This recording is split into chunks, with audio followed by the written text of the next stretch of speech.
Salut tout le monde, aujourd'hui on se retrouve au lab de la région Occitanie à Montpellier avec Alice. Salut Alice. Salut Arthur. Pour parler un peu du sujet du design, mais vous allez voir qu'on va aller un peu plus loin que ça. D'abord, pour entrer directement dans le vif du sujet Alice, souvent quand on parle du design, on a une idée qui est relativement préconçue sur les thématiques du design, tout ça, et surtout des outils qu'on en fait et comment on l'utilise, tout ça. Est-ce que tu es d'accord avec ça? Oui, tout à fait. Souvent quand je dis que je suis designer, on imagine soit que je fais des chaises, soit que je fais du graphisme. Mais finalement, je fais ni l'un ni l'autre. Du coup, un métier comme celui que tu vas nous expliquer un peu après, j'imagine que dans le parcours, dans l'enfance, en tout cas tout ce qui est collège-lycée, c'est peut-être pas l'idée qui vient dès le début. Alors, à quel moment ça t'est venu finalement? Ouais, alors en fait, j'ai pas eu de moment où ça m'est venu, c'était plus au fur et à mesure de mon parcours, Ouais. dans les opportunités pendant mes études. Donc j'ai commencé, au début je voulais être architecte, et donc j'ai fait une prépa pour préparer les écoles d'architectes. Et finalement, c'est là que j'ai découvert déjà le design d'objets, donc là, assez classique, fabriquer du mobilier par exemple. Donc j'ai commencé par une licence en design d'objets. Ouais. Pendant ma licence, j'ai beaucoup aimé l'aspect pratique de fabriquer des choses, apprendre les matériaux, enfin toutes les étapes, le processus de projet, etc. Mais pour moi, ça manquait de lien avec les besoins des gens, pouvoir échanger vraiment avec des usagers et de quoi ils ont besoin plutôt que de fabriquer quelque chose qui sort de ma tête. Et donc là, j'ai découvert le master de design de Nîmes, qui s'appelle Design, Innovation et Société, et qui justement propose aux étudiants de faire des projets avec des acteurs publics. Et donc là, on a pu travailler sur repenser l'accueil de la CAF, ou travailler au service des urgences de l'hôpital, ou encore sur un projet de bibliothèque rurale avec le département. Et donc là, c'était comment on utilise nos outils de conception, de design, de mise en forme, au service de projets qui sont plus larges et qui questionnent vraiment les usagers, les usages, qu'est-ce qu'on veut faire avec ça. Et donc c'est à partir de là que j'ai bifurqué un peu sur vraiment le service public et comment on peut utiliser les outils de conception pour répondre à des problématiques d'usagers. Du coup, finalement, le design de politique publique, ça veut dire quoi? Parce que j'imagine que pour les gens qui nous regardent, soit c'est quelque chose qui est relativement abstrait, soit quelque chose qu'ils ne connaissent pas du tout. Donc du coup, qu'est-ce que ça veut dire? Ok, en effet, c'est pas très connu parce que c'est assez récent. Mais en gros, le métier de designer, c'est un peu comme ingénieur, c'est un métier qui est assez généraliste et on peut l'appliquer à plein de spécialités. Donc en effet, on peut faire du design d'objets, du design d'espace, du design graphique, mais aussi du design de service ou du design de politique publique. Et l'idée, c'est vraiment d'utiliser les outils du design, donc les outils de conception, de mise en forme, de dessin, de maquette, etc., au service d'objets, d'espaces et de services publics. Donc c'est vraiment ça le principe général, mais on donnera des exemples après pour que ce soit plus parlant. Est-ce que pour en arriver là, du coup, est-ce qu'il y a une formation très spécifique ou est-ce qu'on peut partir du design, on va dire, général et ensuite se spécialiser jusqu'au bout, finalement?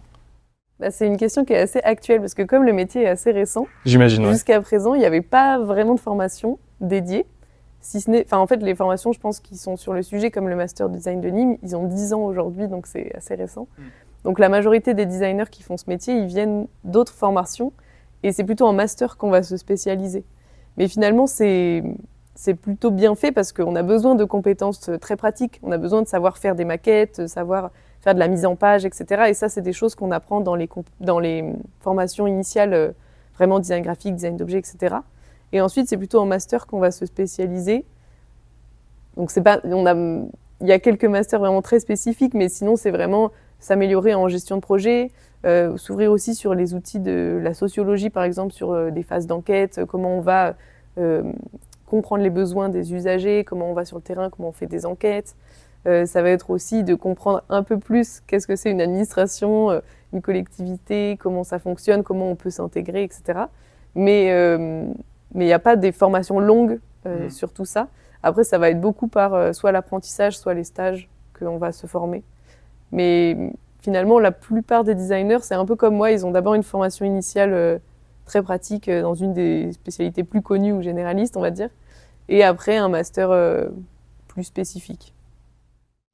Donc en résumé, on peut bien partir d'une formation initiale en design et finalement, jusqu'au master, se spécialiser au fur et à mesure. Et arriver en master, finalement, pour l'instant, le plus simple, en tout cas, pour arriver à des thématiques ou secteurs comme les tiens, c'est de passer beaucoup par l'apprentissage ou l'alternance actuellement. Bah, y a pas mal d'écoles qui le proposent, en effet. Ok. Enfin, moi, il n'y avait pas d'alternance encore dans le master où j'étais. Mais déjà, par les stages, ça permet de s'imprégner vraiment du contexte. Parce que finalement, là, je le vois avec la stagiaire que j'ai aujourd'hui, on a beau nous préparer un peu, en fait, je crois qu'on n'est jamais prêt à se retrouver dans une administration publique parce que c'est très différent de ce qu'on peut imaginer. Et c'est en y étant qu'on comprend vraiment comment ça fonctionne, qu'est-ce que c'est. Parce que mine de rien, mais je pense que c'est la même chose dans des grandes entreprises. Hein. C'est des très grosses structures, donc le fonctionnement, il est particulier. Okay. Merci beaucoup pour ces éclairages, surtout pour les gens qui veulent faire ça. Donc, merci pour eux. Et maintenant, du coup, te voilà dans la fonction publique, à la région Occitanie, au Lab, ici à Montpellier. Est-ce que tu peux nous dire un peu les missions sur lesquelles tu travailles en ce moment ? Oui. Donc la principale mission, c'est vraiment d'accompagner des projets. Donc quand on accompagne des projets au Lab, c'est pas nous qui les accompagnons tout seuls, on accompagne des directions qui portent des projets. Donc soit sur des sujets très politiques publics. Donc par exemple, on a accompagné un projet sur l'agriculture durable avec la direction de l'agriculture, un projet sur la rénovation énergétique des logements avec la direction de la transition écologique, voilà, donc des sujets très politiques publics. Ou alors ça peut être aussi des sujets plus structurels de fonctionnement. On a accompagné par exemple un projet sur la marque employeur et donc le recrutement, l'accueil des nouveaux arrivants, etc. avec les RH. Donc voilà, ça c'est vraiment une diversité de projets qu'on peut accompagner. Et pour expliquer un peu plus précisément, quand on accompagne un projet, en gros, si je caricature, il y a un peu 3 grandes phases. D'abord, une phase, d'abord on questionne un peu le besoin pour bien identifier que c'est un sujet qu'on peut accompagner. Si tout est déjà bouclé, ça n'a pas d'intérêt que nous on vienne les aider. Mais si le sujet est assez ouvert, qu'on veut vraiment questionner le projet, là ça vaut le coup qu'on travaille ensemble. Et donc la première phase, c'est d'abord une phase d'enquête, où on va aller sur le territoire, sur le terrain, pour rencontrer les personnes concernées. Donc si je prends l'exemple de l'agriculture, on va rencontrer des agriculteurs, évidemment, mais aussi des conseillers agricoles, des chambres d'agriculture, des chercheurs sur le sujet de l'agriculture. Donc, on essaie d'avoir un panel, on va dire, assez large de diversité de points de vue. Donc ça, c'est vraiment la phase d'enquête. On fait une synthèse de tout ça. Et on identifie les défis sur lesquels il faut bosser après. Donc la deuxième phase, ça va être la phase de conception, où on va, nous, souvent appeler ça la phase de co-conception, ou autant dire conception collaborative, on le fait ensemble. Et donc, nous, on va avoir beaucoup un rôle d'animateur de cette étape-là, où on va mettre ensemble, pareil, une diversité de points de vue, et on va faire en sorte de construire des solutions qui répondent au mieux aux différents besoins des uns et des autres. Donc ça, c'est la phase de conception. Et ensuite, la troisième phase, ça va être une phase de prototypage et de test. Donc là, on identifie bien les outils du design qui reviennent au premier plan, puisqu'on va faire des maquettes, des prototypes, on va donner forme à toutes ces solutions pour aller sur le terrain de nouveau, pour les tester. Donc là, ça prend des formes très variées aussi en fonction de nos propres compétences. Ça peut être des maquettes en carton si c'est des espaces, ça peut être des vidéos, ça peut être des schémas. Okay. Enfin voilà, ça prend vraiment des formes très variées. On teste. Et après, en fonction des retours, on fait un peu une synthèse de tout ça. Et ensuite, c'est la direction avec laquelle on a travaillé qui va s'occuper de la mise en œuvre. Nous, on a un peu de suivi, mais après, c'est plus nous qui mettons en œuvre le projet. Voilà, donc ça, en gros, c'est un peu les 3 grandes étapes. Et l'ensemble, ça prend à peu près 1 an. Donc, on peut accompagner plusieurs projets à la fois, mais ça prend quand même un certain temps. C'est super intéressant, parce que du coup, si je comprends bien, tu es amené à vraiment avoir des échanges et des dialogues avec des gens de tout horizon, et ce qui fait que c'est quand même très varié comme application possible finalement. Oui, carrément. Ça, c'est un des aspects hyper intéressants de mon travail, c'est que je découvre plein de sujets différents, puisqu'on peut travailler finalement sur toutes les compétences régionales et même de fonctionnement interne, donc ça donne un grand panel. Et en plus, sur des territoires différents, parce qu'on va beaucoup sur le terrain rencontrer des gens, donc ça permet aussi de découvrir toute l'étendue de la région Occitanie. Donc c'est vachement intéressant. On a eu un autre sujet là, par exemple, sur comment la région s'organise pour être plus proche des usagers enfin plutôt des acteurs sur les territoires, comment elle accompagne mieux les acteurs sur les territoires. Et donc pareil, on va de nouveau rencontrer des collectivités, des entreprises, des associations, etc. Donc oui, ça me permet de découvrir encore mieux aussi la diversité des missions et de travailler avec plein de personnes différentes selon les projets. Très intéressant. Surtout que, après, pour revenir un peu sur la notion de marque employeur, nous, bien sûr, à profil public, c'est quelque chose qui nous parle beaucoup et c'est un peu au centre aussi de nos missions. Donc, en résumé, est-ce que ta mission principale au lab, ça reste le design de politique publique, finalement? En fait, nous, on dit plutôt design de service, Ouais. parce que c'est plus large. Ça englobe à la fois les politiques publiques, mais aussi des services qui peuvent être des fonctionnements internes. Donc, il y a un peu les deux aspects. Mais ça dépend aussi des positionnements des labs. Il y en a certains qui vont être très focus politique publique. Nous, c'était notre cas. Pendant 4 ans, on était vraiment que sur des politiques publiques. Et après, d'autres qui vont être plus sur de l'accompagnement interne. Et nous, maintenant, on fait un peu les deux. Ok, donc c'est très évolutif finalement, quoi. C'est pas figé. Exactement. D'accord, ok. Dans nos échanges, au début, tu m'as parlé de dessin public. Est-ce que tu peux expliquer un peu, pour ceux qui nous regardent, qu'est-ce que c'est finalement? Ouais. Alors, dessin public, dessin DE2SEIN. Dessin public, c'est le réseau de tous les designers qui travaillent en collectivité. Ça existe depuis 2020, donc ça commence à faire bientôt 5 ans. Et en gros, l'initiative au début, c'était de se dire on peut être un peu seul dans sa collectivité en tant que designer, surtout quand les agents autour comprennent pas forcément ce que c'est que notre métier. Et donc, il y a une designer en région Bretagne qui a lancé un appel aux autres designers en proposant de se regrouper pour pouvoir échanger sur nos missions, pouvoir partager sur nos métiers, sur nos projets, etc.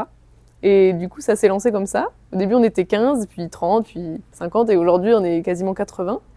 Donc, on a, on va dire, 2 objectifs principaux. Le premier, c'est vraiment d'échanger entre pairs, entre designers, pour pouvoir partager des bonnes pratiques, pouvoir aussi identifier s'il y a des projets qui ont déjà été menés dans d'autres collectivités sur le même sujet, ce genre de choses. Et un deuxième gros objectif plus externe, qui est justement de faire connaître ce métier et de pouvoir le valoriser aussi. Donc on a un compte LinkedIn, si vous voulez regarder, dessin public, quoi, où on publie aussi un peu des ressources qu'on crée en commun, on fait des vidéos où on présente nos métiers ou ce qu'on fait. Et on essaye aussi de porter un peu un message collectif auprès des institutions publiques pour faire reconnaître ce métier et que ce soit plus facile aussi d'être reconnu, de faire exister ces métiers-là, parce qu'aujourd'hui, on est beaucoup à être contractuel. Donc, c'est pas forcément une situation durable pour tous, quoi. Voilà. Mais il y avait un élément que je voulais dire aussi, c'est que, du coup, quand je disais ma première mission, c'est d'accompagner des projets, la deuxième mission, c'est d'acculturer aussi en interne les agents.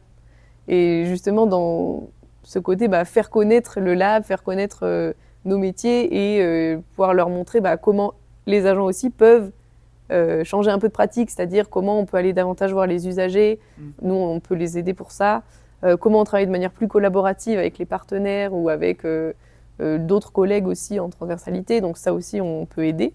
Et donc on a mis aussi en place des formations par exemple en interne pour les agents sur ce type de démarche, de posture aussi. On a une formation spécifique sur l'animation de temps collaboratif par exemple, comment on fait, etc.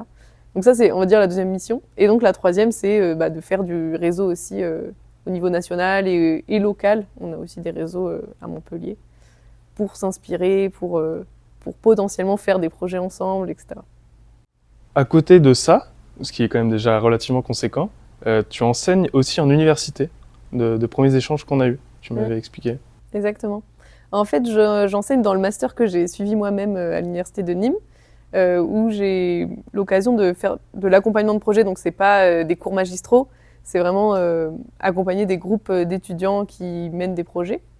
Le tout début de l'enseignement, c'était un partenariat justement entre la région Occitanie et l'université de Nîmes, où la région Occitanie propose des projets, des sujets de travail, et les étudiants travaillent dessus. Donc en fait, c'était assez cohérent que moi-même, j'ai un rôle d'enseignement auprès des élèves.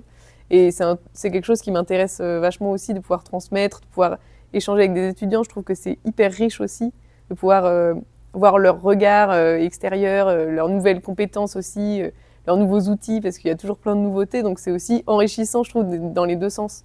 pour eux d'avoir des professionnels qui viennent leur donner des cours, et pour nous d'avoir d'autres regards, d'autres designers, quoi. Maintenant, on passe à la partie de la vidéo que vous connaissez maintenant. Imagine maintenant, Alice, que tu deviennes ministre de la fonction publique, là, tac, comme ça d'un coup. Ça serait quoi ta première mesure? Alors, tu arrives au bureau, tu t'assois et tu fais « Ok, ça c'est maintenant ». Ouais. Alors, sachant que je n'y connais pas hyper bien sur les rôles des ministres, mais du coup, j'ai réfléchi à quelque chose que je connais un peu et je me suis dit que je pourrais mettre en place un grand plan de formation pour les agents, donc plutôt pour les décideurs, parce que sinon, tous les agents, ça fait beaucoup, mais justement pour, on va dire, un peu mettre en place un changement de pratique de comment on peut travailler de manière plus collaborative, comment on peut impliquer davantage les usagers dans les projets, dans la conception des projets, parce que je pense vraiment que c'est très pertinent. Enfin, je prêche pour moi-même, mais ce qu'on fait, je trouve que ça a du sens parce que les projets ensuite sont, comme ils ont été co-conçus avec les usagers, ils sont plus pertinents par rapport aux besoins. Et je pense que c'est une posture qui est pas évidente pour tout le monde et qui n'est pas forcément enseignée dans les études classiques. Et pour autant, on le voit ici, ça porte ses fruits. Donc je pense que former d'abord les décideurs, les managers de haut niveau, on va dire, ça peut permettre de changer un peu les pratiques de manière globale, même si tout prend beaucoup de temps. Et voilà, je me suis dit que ça pourrait être une bonne manière de commencer. Bah, c'est super, effectivement. Et puis surtout, en fait, ça serait clé finalement dans la transformation et l'évolution de la fonction publique aujourd'hui. Donc, très intéressant, merci beaucoup. On va passer maintenant à la petite reco qui clôt déjà cet épisode. Est-ce que tu auras une recommandation, sachant que c'est libre en termes de format? Ouais. Alors j'ai pensé à des recommandations, mais finalement je vais m'éloigner un peu du design et je vais proposer un podcast qui s'appelle Les Baladeurs. Je ne sais pas si tu connais déjà. Non, mais ça m'intéresse déjà. C'est un podcast du média Les Others et leur petite baseline, c'est un podcast d'aventure et de mésaventure en pleine nature. Et en fait, je trouve qu'il est hyper immersif dans tout ce qu'ils ont mis en place sur le design sonore, etc. Et donc, c'est des histoires de gens connus ou inconnus, d'aventure en pleine nature. Et je trouve que c'est hyper... mince, j'ai perdu mon mot. Ah, je l'ai perdu. Il faut que je recommence mon truc. Ah mince. Pour s'évader. C'était ça que je voulais dire, un truc pour bon, bref.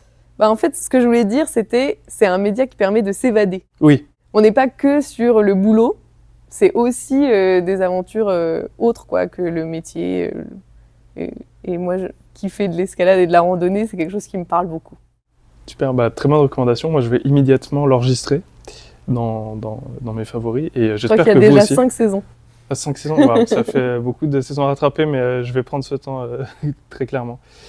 On arrive déjà à la fin de cet épisode. Voilà, merci beaucoup Alice de nous avoir accordé ce temps.